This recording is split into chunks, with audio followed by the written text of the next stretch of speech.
एक शाम का वक्त था। एक नया शादीशुदा जोड़ा आर्यन और रिया बाइक पर शहर की तरफ जा रहे थे। दोनों जल्दी में थे क्योंकि सफर लंबा था। लेकिन थोड़ी दूर जाते ही सामने से एक ट्रक बहुत तेजी से उनकी तरफ आता देखा। आर्यन घबरा गया।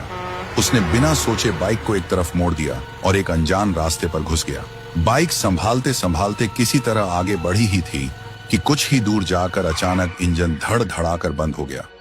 आर्यन ने दोबारा स्टार्ट करने की कोशिश की, एक बार फिर दूसरी बार, लेकिन बाइक ने साथ नहीं दिया।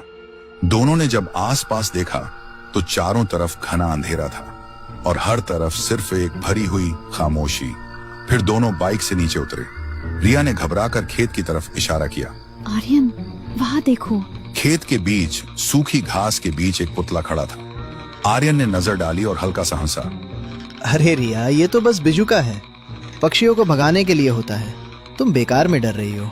यह कहकर वह बाइक चेक करने लगा, लेकिन रिया की नजर उस पुतले से हटी नहीं। तभी उसे लगा जैसे उस पुतले का सिर थोड़ा सा, बस थोड़ा सा हिल गया हो। रिया जोर से चिल्लाई, आर्यन, वो हिला, मैंने देखा, वो हिला। आर्यन ने गुस्से में कहा, क्या यार, तुम भी। और वह खेत की तरफ मुड़ गया। तभी एक खौफनाक मंजर हुआ। उस पुतले ने एक अजीब दिखने वाले इंसान का रूप ले लिया।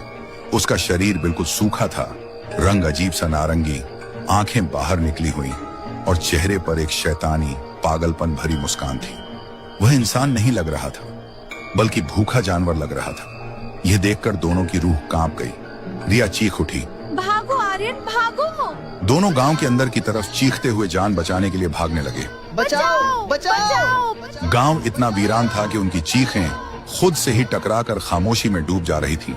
तभी वह अजीब प्राणी एक जोरदार छलांग लगाता है और सीधा उनके सामने आ खड़ा होता है। उसे देखते ही आर्यन लड़खड़ा कर गिर पड़ा। रिया ने कांपते हुए हाथ जोड़कर बोला, प्लीज हमें कुछ मत करो, हमारी नई नई शादी हुई है। लेकिन उस शैतान की आंखों में कोई रहम नहीं था। एक ही झपट में उसने रिया का गला अलग कर दिया और अगले ही पल उस शैतान ने आर्यन को दबोच लिया। जब तक उसकी सांस पूरी तरह थम नहीं गई, वह उसे कुचलता रहा। फिर खेत की सूखी घास को दोनों के खून से लाल रंग में रंगा दिया और फिर एक खौफनाक हंसी हंसा, जिसकी आवाज गांव की खामोशी के बीच गूंज उठी। फिर सुबह हुई। गांव के इंचार्ज इंस्पेक्टर रायस्टार, जो कभी इसी गांव का एक लड़का था, एक हवलदार के साथ वहां पहुंचा। खेत में उन्हें सिर्फ लाल खून के दाग मिले और जमीन पर पड़ा एक कद्दू। लाशों का कहीं कोई निशान नहीं था। हवलदार ने घबरा कर पूछा, सर, यहाँ कोई जंगली जानवर रहता है क्या? लाशों का पता ही नहीं चल रहा। रायस्टार ने जमीन पर पड़े उस कद्दू को देखा और गंभीर आवाज में बोला, ये कोई जानवर नहीं है रे, ये थुंग थुंग का शाप है। हवलदार सुनकर हैरान रह गया और थोड़ा घबरा कर बोला, शाप? कैसा शाप सर? रायस्टार ने एक गहरी सांस ली और गांव के उस डरावने राज से पर्दा उठाया। पता है हवलदार, कुछ गांव खाली नहीं होते, उन्हें खाली करवाया जाता है। ये बात तब की है जब मैं छोटा था, 20 साल पहले।